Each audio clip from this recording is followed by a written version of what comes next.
రాష్ట్రంలో తెలుగుదేశం, జనసేన, భారతీయ జనతా పార్టీ కూటమి ప్రభంజనం సృష్టించి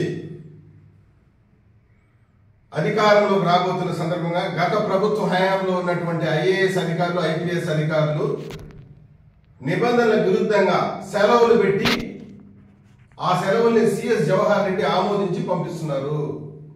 నేను అడుగుతున్నాను, చాలా మంది డిప్యుటేషన్లో వచ్చినటువంటి అధికారులు, కేంద్ర సర్వీసుల నుండి వచ్చిన అధికారులు, ఇతర రాష్ట్రాల నుండి డిప్యుటేషన్ మీద వచ్చినటువంటి అధికారులు, వీళ్ళు ఏ విధంగా సెలవులు పెడతారు, వీళ్ళు సెలవులు ఏ విధంగా ఆమోదిస్తారు అని నేను సూటిగా ప్రశ్నిస్తున్నా.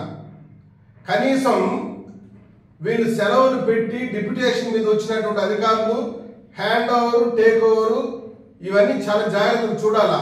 వాళ్ళు వచ్చినప్పుడు అకౌంట్లో ఎంత డబ్బులు ఉండింది, పోయినప్పుడు ఎంత డబ్బులు అకౌంట్లో పెట్టిపోయినారు, ఇవన్నీ చాలా జాగ్రత్తగా చూసుకొని hand over of charge, take over of charge ఉండాలి.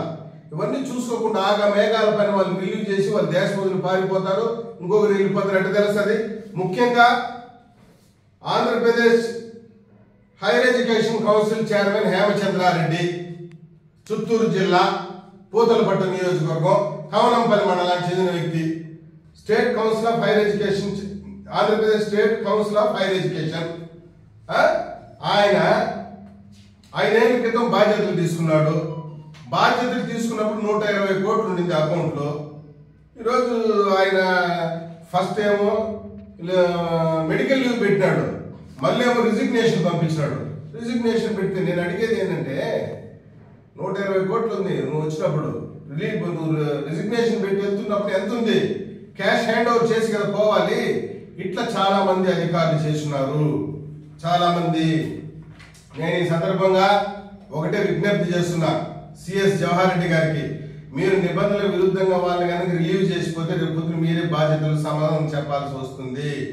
మీరు భూమండలంలో దాక్కున్న, పాతాళంలో దాక్కున్నా తీసుకొస్తాము. చాలా మంది అధికారులు సిగ్గు లేకుండా రికార్డుని ధ్వంసం చేస్తున్నారు. చిత్తూరులో మైన్స్ ఆఫీసులో రికార్డ్స్ దగ్ధం చేశారు. సిట్ కార్యాలయంలో, ఏపీ ఫైబర్ నెట్ లో రికార్డు దగ్ధం చేస్తున్నారు, మాయం చేస్తున్నారు. బాధ్యత వహించాల్సి వస్తుంది అని కూడా ఈ సందర్భంగా హెచ్చరిస్తూ, ఎవరైతే సెలవులు పెట్టినారో వాళ్ళందరి యొక్క సెలవులు రద్దు చేసి వాళ్ళు నయా పైసా కూడా చెల్లించి అకౌంట్ సెటిల్ చేస్తే కానీ రిలీవ్ చేసే ప్రసక్తి లేదని కూడా ఈ సందర్భంగా తెలుగుదేశం పార్టీ గట్టిగా డిమాండ్ చేస్తున్నారు.